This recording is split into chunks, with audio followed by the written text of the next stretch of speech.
Good morning, நான் ஜெனமிகா nation. இன்றைய முக்கிய செய்திகளின் தொகுப்பை பார்க்கலாம். பாகிஸ்தானில் ஏற்பட்டுள்ள நெருக்கடி காரணமாக நிறுத்தி வைக்கப்பட்டுள்ள சிந்து நதியை திறந்து விடுமாறு இந்தியாவிடம் பாகிஸ்தான் அரசு தொடர்ந்து கெஞ்சிய வண்ணம் உள்ளது. கடந்த 12ஆம் தேதி இரு நாடுகளிடையே தற்காலிக போர் நிறுத்தம் தொடர்பாக பேச்சுவார்த்தை நடத்தப்பட்டு உடன்பாடு எட்டப்பட்டுள்ளது. இருப்பினும் சிந்து நதி நீரை திறந்துவிடப் போவதில்லை என்ற முடிவிலிருந்து இந்தியா மாறவில்லை. பயங்கரவாதத்திற்கு ஆதரவை பாகிஸ்தான் கைவிடும் வகையில் சிந்து நதி நீர் ஒப்பந்தத்தை நிறுத்தி வைப்பதாக இந்தியா திட்டவட்டமாக தெரிவித்துள்ளது. முன்னதாக பயங்கரவாதமும் பேச்சுவார்த்தையும் ஒரே நேரத்தில் நடத்த முடியாது என்றும் தண்ணீரும் ரத்தமும் ஒன்றென ஓடவிட முடியாது என்றும் பிரதமர் மோடி கூறியிருந்தது நினைவு கூறத்தக்கது. போரின் போது சீனா உதவியுடன் பாகிஸ்தான் அமைத்த வான் பாதுகாப்பு கட்டமைப்புகளை முடக்கி இந்திய விமானப்படையினர் தாக்குதல் நடத்தியிருப்பது இந்தியாவின் தொழில்நுட்ப பலத்தை வெளிக்காட்டியதுடன் சர்வதேச நாடுகளை வியப்பில் ஆழ்த்தியுள்ளது. பஹல்காம் தாக்குதலுக்கு பதிலடியாக பாகிஸ்தான் மீது ஆபரேஷன் சிந்தூர் என்ற தாக்குதலை கடந்த வாரம் இந்தியா நடத்தியது. இதில் பயங்கரவாதிகளை கொன்று குவித்த இந்திய ராணுவம் பாகிஸ்தான் ராணுவம் நடத்திய பதில் தாக்குதலை சாதுரியமாக எதிர்கொண்டது. மேலும் பாகிஸ்தானின் வான்வெளி பாதுகாப்பை உடைத்துவிட்டு பாகிஸ்தானின் விமானப்படை தளத்தின் மீதும் தாக்குதலை நடத்தியது. இந்த தாக்குதல் சம்பவம் தொடர்பாக பாதுகாப்புத்துறை சார்பில் விளக்கமும் அளிக்கப்பட்டது. தற்போது பாகிஸ்தானின் இந்த வான் பாதுகாப்பை இந்திய விமானப்படை தகர்த்தது குறித்து புது தகவல் வெளியாகியுள்ளது. அதாவது சீனா உதவியுடன் உருவாக்கப்பட்ட இந்த வான் பாதுகாப்பை இந்திய விமானப்படையினர் முடக்கிவிட்டு எல்லை தாண்டி சென்று தாக்குதலை நடத்தியுள்ளனர். இதில் லாகூர் உள்ளிட்ட சில பகுதிகளில் உள்ள பாகிஸ்தான் வான் பாதுகாப்பு அமைப்புகளை இந்தியா தாக்கி அழித்தது. இதன் மூலம் இந்தியாவின் தொழில்நுட்ப பலத்தை காட்டும் விதமாக இந்த தாக்குதல் அமைந்துள்ளது. பொதுவாக வான் பாதுகாப்பு அமைப்புகள் ரேடார் மற்றும் கட்டுப்பாட்டு மையங்களின் உதவியுடன் வான்வழி அச்சுறுத்தல்களை கண்டறிந்து கண்காணித்து அழிக்கும் பணிகளை மேற்கொள்ளும். ஆனால் சீனாவை முழுக்க நம்பிய பாகிஸ்தானுக்கு பெருத்த அடியாக இந்த சம்பவம் அமைந்துவிட்டது. அருணாச்சல பிரதேசத்தில் பல இடங்களின் பெயரை மாற்ற சீனா மேற்கொண்ட முயற்சியை மத்திய வெளியுறவுத்துறை அமைச்சகம் நிராகரித்துள்ளது. இதுகுறித்து மத்திய வெளியுறவுத்துறை செய்தி தொடர்பாளர் ரந்தீர் ஜெய்ஸ்வால் வெளியிட்டுள்ள அறிக்கையில், இந்திய மாநிலமான அருணாச்சல பிரதேசத்தில் உள்ள இடங்களுக்கு பெயரிட சீனா தொடர்ந்து வீண் மற்றும் அபத்தமான முயற்சிகளை மேற்கொண்டு வருவதை நாங்கள் உன்னிப்பாக கவனித்து வருகிறோம். எங்கள் கொள்கை ரீதியான நிலைப்பாட்டிற்கு இணங்க அத்தகைய முயற்சிகளை நாங்கள் திட்டவட்டமாக நிராகரிக்கிறோம். அருணாச்சல பிரதேசம் இந்தியாவின் ஒருங்கிணைந்த மற்றும் பிரிக்க முடியாத பகுதியாக இருந்து வருகிறது. பெயரை மாற்றினாலும் உண்மையான யதார்த்தத்தை சீனா மாற்ற முடியாது என தெரிவித்துள்ளார்.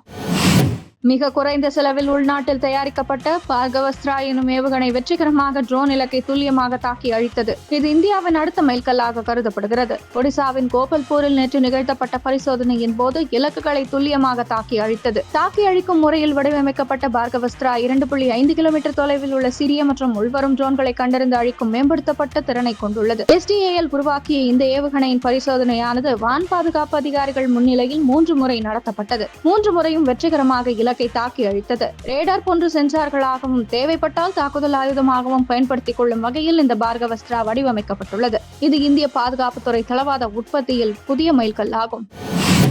ஜம்மு காஷ்மீர் மாநிலம் ரஜோரியில் உள்ள எல்லைப் பகுதி அருகே வெடிக்காத பாகிஸ்தான் குண்டுகளை இந்திய ராணுவம் செயலிழக்க செய்யும் பணியில் தீவிரமாக ஈடுபட்டுள்ளது. மே 14ஆம் தேதி பயங்கரவாதிகள் பாதுகாப்பு படையினரிடையே நீண்ட நேரம் நடந்த துப்பாக்கி சண்டையில் லஷ்கர்-இ-தொய்பா பயங்கரவாத அமைப்பை சேர்ந்த 3 பயங்கரவாதிகளை பாதுகாப்பு படையினர் சுட்டுக் கொண்டனர்.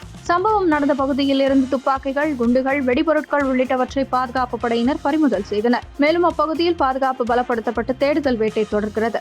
இந்நிலையில் ஜம்மு காஷ்மீர் மாநிலம் ரஜோரியில் உள்ள எல்லை கட்டுப்பாடு கோடு அருகே வெடிக்காத பாகிஸ்தான் குண்டுகளை இந்திய ராணுவம் செயலிழக்க செய்துள்ளது. எல்லை கிராமங்களில் வசிக்கும் மக்கள் எச்சரிக்கையாக இருக்க வேண்டும். சந்தேகத்திற்கிடமான பொருட்கள், வெடிக்காத குண்டுகள் அல்லது வெடிபொருட்கள் ஏதேனும் இருந்தால் உடனடியாக இந்திய ராணுவம் அல்லது ஜம்மு காஷ்மீர் போலீசாருக்கு தெரிவிக்க வேண்டும் என்று அதிகாரிகள் தெரிவித்தனர்.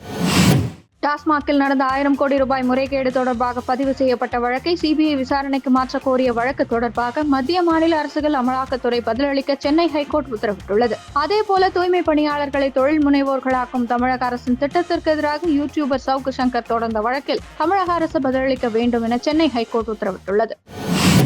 பாகிஸ்தான் படையினரால் சிறைபிடிக்கப்பட்ட இந்திய எல்லை பாதுகாப்பு படை வீரர் பூர்ணம் குமார் ஷா இந்தியாவிடம் ஒப்படைக்கப்பட்டார் என எல்லை பாதுகாப்பு படை அறிவித்துள்ளது.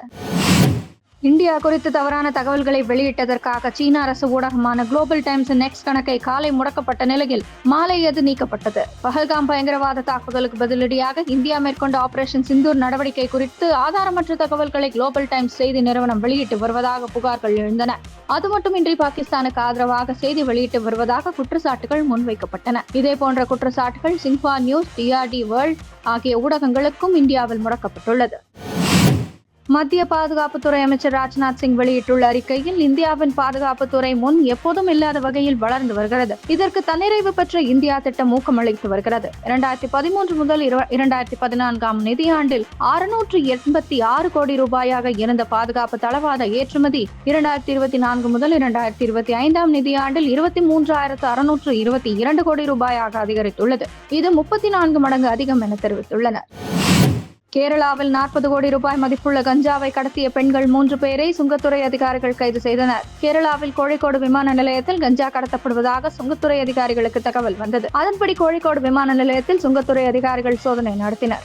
அப்போது 34 கிலோ உயர் ரக கஞ்சா, சாக்லேட்களில் கலந்த 15 கிலோ மெத்தபெட்ரமைன் அதிகாரிகள் பறிமுதல் செய்தனர். இந்த போதைப் பொருட்களின் மதிப்பு சர்வதேச சந்தையில் 40 கோடி ரூபாய் என சுங்கத்துறை அதிகாரிகள் தெரிவித்தனர். இது தொடர்பாக திரிசூரை சேர்ந்த சிமி, சென்னையை சேர்ந்த ராபியாட் மற்றும் கோவையை சேர்ந்த கவிதா ஆகிய 3 பெண்களை அதிகாரிகள் கைது செய்து விசாரிக்கின்றனர். தாய்லாந்திலிருந்து ஏர் ஏசியாவின் AK-33 விமானத்தில் கஞ்சா கடத்தி வந்துள்ளனர் என்பது விசாரணையில் தெரிய வந்துள்ளது. இவர்கள் யாருக்காக போதைப் பொருட்களை கடத்தி வந்தனர், இவர்களது பின்னணியில் இருக்கும் நெட்வொர்க் யார் என்பது பற்றி சுங்கத்துறையினர் விசாரித்து வருகின்றனர்.